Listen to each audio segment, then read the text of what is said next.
Today we have the KKPIT K1 SCE. So it's a short course truck in 1/10 scale, and the company KKPIT is based in China. I don't think they sell this anywhere except for Taobao, AliExpress, and there's a distributor in France. So I ordered 2 kits of this short course truck from the company directly. I emailed them and they added me on Facebook and also WeChat, which is the messenger app, very popular in China. And I was able to order 2 kits from them. And they also gave me a bunch of free stuff like spare arms and like rod ends, ball ends.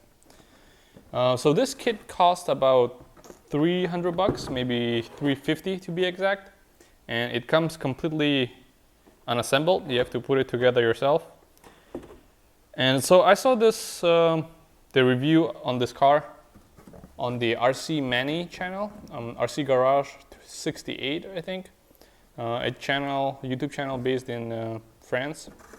And it seemed like a very interesting piece of kit because it seemed very high quality. For example, if you look at the chassis, this is a 7075 T6 3.5 millimeter chassis. You can see right here, alien chassis, 3.5 millimeters. So all of this seems very high quality and very good for the price. And where I'm based, Southeast Asia, all the pro kits, for example, from Techno or other, pro brands, they're kind of hard to get and there's not many parts. So I'll be building this kit, and if there's anything interesting, I'll try to record it, and there'll be a separate review later on. So right off the bat, something very interesting is that there are no instructions, only an exploded view that comes with the car. And it's kind of very, I guess, bare bones. There's some part numbers and like where things go, but there's no like assembly instructions, which one goes first, etc. And a nice bonus is that we get the dust proof sock, I guess, the bathroom cap thing. And also they're actually all of the required fluids. So shock oil, diff oil, even green slime right here. And there's a lot of bottles. I haven't unpacked it yet. And the tools that it came with, they're very industrial. This looks like something you use on like bicycles. Also, if there's any funny sounds during the video, that's because my dog is right here. So he's breathing a little loud. And that's not me. Actually, there is a manual online, but I think this is for V1. I found it also on a French hobby shop. I think it's called Model Is Me. And the manual is actually really nice. So you have like a symbol guide. For example, like this is assembly path, one item into another. The arrow is press, insert item into another, and then length after assembly. And one cool thing is that they're also all the content of the bags, and these are almost to scale. I'm not sure if my printing is off, but for example, this is 61 millimeters, but when I measured it, it was 58. But this is still close enough to double check. And it actually goes bag by bag. For example, open bag A2, A02, this is for the diffs, and then all the parts numbers for the diffs, and then it even says like where to oil, and here it says not included, but it actually is, which is right here. I guess maybe they updated it, or since this is for V1, maybe it's just different. Anyway, so I looked through the contents, and they all seem really good. This is almost pro kit level, I would say. Way better than the RTR models that don't even have any of this. Oh, nice. They even have the turnbuckle length. So yeah, I guess no complaints here, but I have to double check if the parts from V1 actually have the same numbers as the V2. Because if you just build using this, it's going to be hard. You don't know which bag is what or which part number is what. So already we have a little trouble. So here it says open bag A01. So this is the diff. You can see the shims, the O-rings, everything. And when we open bag A01, this is what it has. The diff cups and all the bevel gears, cross pins, but no shims, no O-rings. And in the big A bag, there's 2 unmarked bags with bearings, shims, and O-rings. So you have to pick stuff out of these 2 and basically try to match it. At least we have the specific measurements for all the shims and O-rings, so that helps. But I don't know why they had to split into 2 other bags here rather than include everything for the diff in the A01. So it's gonna be a struggle. So I'm done with the diffs, and they're definitely on the smaller side. They're 10th scale, not 1/8 scale. You definitely won't be running 6S on these, even if they're Buggy or Truggy platform, which is the same car, just different body posts and bumpers and body.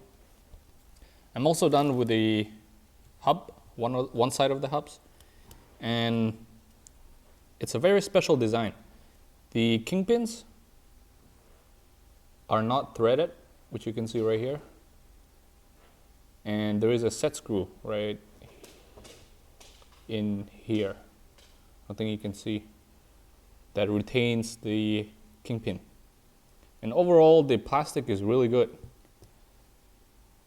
And there's also bushings in the arms to prevent the wear, which is awesome. So this is a very good arm. I would say it's on a pretty much techno level. Of course, I haven't ran it yet. And the drive shafts are thick, and also the pins are retained with this spring, which is definitely not coming off accidentally. Also, this stub axle is odd size. It's bigger than 10 scale, smaller than 8 scale, and it's not like T-Magic E5 or like Arma Granite style, which is smaller than this. This is M5, not M4. So this is interesting. So I finished building the front bulkhead, and there is one little issue with the play. There's a bit of play right here in the pinion gear of the front and rear bulkheads. So the way you deal with this is you either attach the CVA before you put on the case, so you push the ring gear out so that there is no travel, no play. Or when you attach it, you just have to hold your bulkhead like this. Either way will work. Otherwise, it went together very beautifully. And just look at this chassis. It looks amazing. The countersunk holes are very neat. Alien chassis. I'm mostly done with the car. Missing the shocks and just like battery tray, receiver box. I left this side open, uncovered, so you could see the cutouts, which are very pretty. Overall design is really good. I would say everything fell into place, even in sensitive places like turnbuckles or like hubs and like hinge pins, but everything went together really well. So some stuff was missing. I was missing one shim on the one bevel gear, and a few screws were missing, and just the way the screws are organized in little bags. But they're just all thrown together, so you kind of have to like fish out the stuff that you need, which is kind of a pain. Some missing nuts, but I had those. The bumpers look really nice, and I feel like they'll take a beating. And there's also mud flaps at the rear, which are definitely very unique. The bottom is very nicely protected. Skid plates on front and rear, and the arms are just very thick. And one interesting thing is that the braces and the center diff mount, the plastic part, it's made out of a different material.